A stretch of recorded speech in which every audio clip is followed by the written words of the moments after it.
This social media is destroying the very fabric of society, it's destroying marriages, it's destroying families. Assalamu alaikum wa rahmatullahi wa barakatuh. Alhamdulillah, nahmaduhu wa nasta'inuhu wa nastaghfiruh. ونؤمن به ونتوكل عليه ونعوذ بالله من شرور أنفسنا ومن سيئات أعمالنا من يهدي الله فلا مضل له ومن يضلل فلا هادي له وأشهد أن لا إله إلا الله وحده لا شريك له وأشهد أن محمدا عبده ورسوله أما بعد أعوذ بالله من الشيطان الرجيم بسم الله الرحمن الرحيم ولا تتمنوا ما فضل الله به بعضكم على بعض للرجال نصيب مما اكتسبوا وللنساء نصيب مما اكتسبن واسألوا الله من فضله إن الله كان بكل شيء عليما صدق الله العظيم وصدق مولانه النبي الكريم ونحن على ذلك ومن الشاهدين ومن الشاكرين والحمد لله رب العالمين. Allah subhanahu wa ta'ala says in the Quran, and do not wish for that by which Allah subhanahu wa ta'ala has made some of you exceed others. For men is a share of what they have earned, and for women is a share of what they have earned.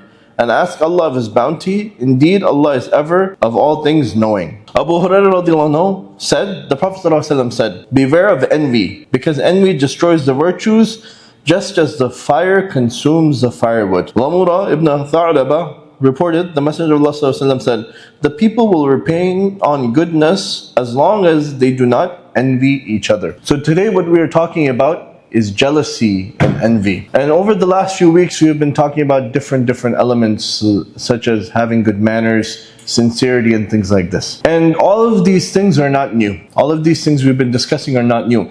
But everything has been given a new spin because of the era we live in, because of social media, because of messaging, because of communication and its rapid means, right? Somebody passes away in India, in a village, within 1 minute everybody around the world knows. All of their relatives, all of their uncles, all of their, whoever you name it. Everybody knows who passed away. About 100 years ago, just 100 years ago, this was not even fathomable. Due to social media, due to mass or rapid means of communication, there is a lot of bad which comes in society. And one of these things is envy. As soon as somebody gets a nice haircut, they post it online, and then what happens? The person who's lost their hair is envious of this person who has nice hair. And then at the same time, somebody buys a new car. They immediately post it on Snapchat, Instagram, TikTok, wherever they can. MashaAllah, new ride, 2025, Acura or something like that. And what happens is, so-and-so sees it, and then so-and-so's wife sees it. The husband's telling the wife, we should be able to get a new car. The wife's telling the husband, why don't we get a new car? Their financial situation may not even be as such that they can afford this new car. But because they saw somebody else getting it, now their heart is also desiring it. Somebody goes on vacation to Turkey. They go to that place where everybody goes, I don't even know what it's called, where all the balloons are, right? And when they go to that place, they sit on this, everybody goes to the same place, it seems like it. Nobody can find any other place to go sit. Everybody goes and sits and it's the same blue pillows and it's the same, you can see the balloons behind you and everybody takes the same picture and posts it online. So what does everybody do? Everybody goes to Turkey the next year. Because if person A went, everybody through Z has to go to Turkey now. So we have become jealous and envious. One thing is being like, oh mashallah, they went. May Allah subhanahu wa ta'ala put more barakah in their house and in their family, and may Allah subhanahu wa ta'ala take them to more places. This is not always the case, especially in this era right now where it's a rat race. Everybody's trying to keep up with one another. And it's not out of creativity or out of one's own personal desire. That's a whole different thing. Then one thing is, if somebody desires that, hey, I want to go to Zimbabwe. Nobody else goes to Zimbabwe. Let's go to Zimbabwe. Right? That's one thing. But if you see somebody, they're going to Turkey and you want to go because they went, you heard they went and they told everybody, when the friends got together, they told everybody and everybody was saying, ooh, you ate a doner kebab, mashallah. Everybody's in awe because you ate a kebab. Now everybody else wants to go eat the same kebab, right? You went to Egypt, you took a picture in front of the pyramids, right? And you showed it to all of your friends. Now everybody wants to go sit on that same camel and wants to take that same picture so they can post it on their Instagram. And so everybody can know that you went to Egypt you sat on a camel and you took a picture in front of one of the pyramids. This comes from a place of wanting to keep up with other people. They have made shows over the course of the last 15 to 20 years which just replicate this concept over and over and over and over again. People have lost the art of being creative. Nobody knows how to be creative. Because you know what? If you're creative, people consider you some sort of oddball. Well, why don't you do what everybody else does? Why don't you just copy them? Why don't you want to be like them? Well, maybe because I want to be like my Prophet Muhammad sallallahu alaihi wasallam. I don't want to be like that person. Maybe the women want to be like the Ummahatul Mu'mineen, the mothers of the believers.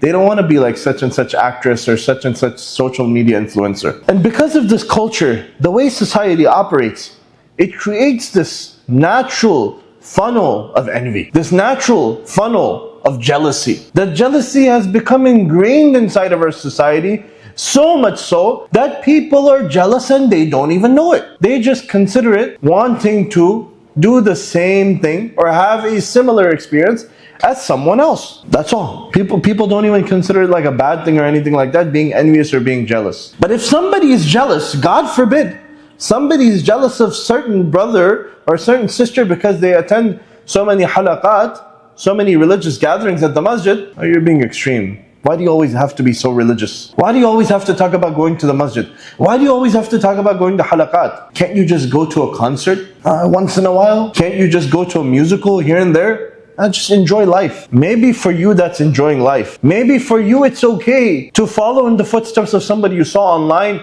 and go to a musical. But for this person, it's not okay.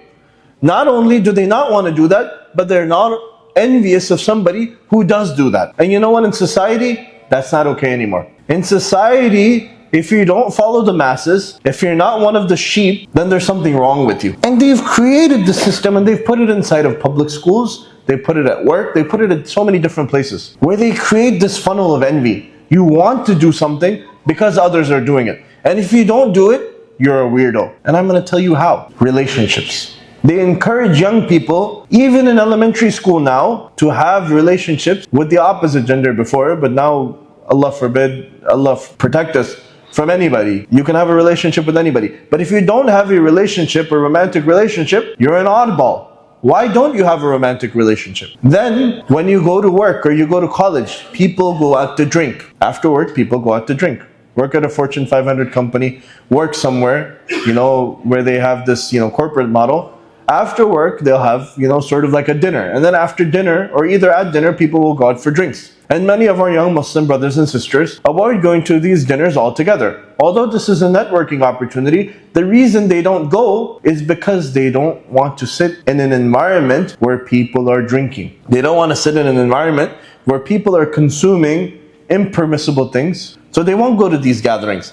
You know what people will say to them? What's wrong with you? Why won't you go? It's just a little gathering. It will be better for your career. But he's doing what's better for his nafs. He's doing what's better for his heart. She's doing what's better for her long-term deen. She's not falling into the funnel of envy. She's not falling into the funnel of jealousy, where she has to do these things to get further in her career. He doesn't have to do these things to get further in his career, to show off to people. He is content with what Allah subhanahu wa ta'ala gives him. He is happy with what Allah subhanahu wa ta'ala gives him. And he doesn't need anybody else to tell him what he needs to achieve in his life, what he needs to achieve in his career to be successful. And this is how we should be. We should be looking for success, we should be looking for prosperity, and we should be looking for more rizq, but through halal means. Not through means of climbing up the ladder to impress other people. Because in this dunya you may impress other people. On the day of resurrection, Yawm al-Qiyamah, when you come in front of Allah subhanahu wa ta'ala, how are you going to defend yourself? What will be the reason behind why you did something? Or what will be the reason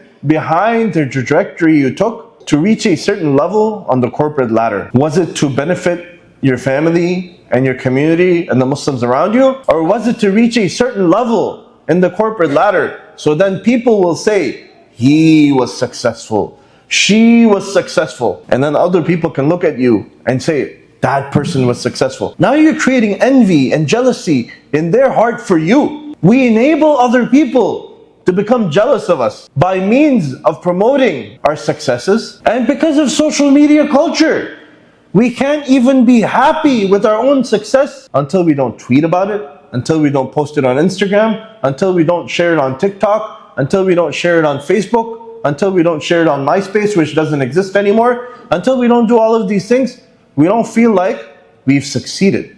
Because this is what has been programmed inside of our minds, and then also that make other people feel inferior, make yourself feel superior by means of your success and sharing it with others. Abu Hurairah radiallahu anhu said, faith and envy are not combined within a believing servant. And then comes envy and jealousy created in faith. Right? We spoke about the perspective of the world, climbing that corporate ladder, getting that success so people can see our success. But at the same time, sometimes while we're praying, we're sitting in the first row, I'm on the sajjada as the imam, it comes into my mind, oh, look at me, I'm leading the people, I must be really special. Allah chose me, I'm superior to other people. Then you have to bring down these feelings. I'm no better than anyone else. This is just a responsibility and I'm taking care of it. That's all I'm doing. I'm no better than those people praying behind me. Actually, those people are probably better than me. This is the mindset we should have. That the brother praying beside me, he's 100% I'm sure better than me. He's probably doing good things and I don't even know them.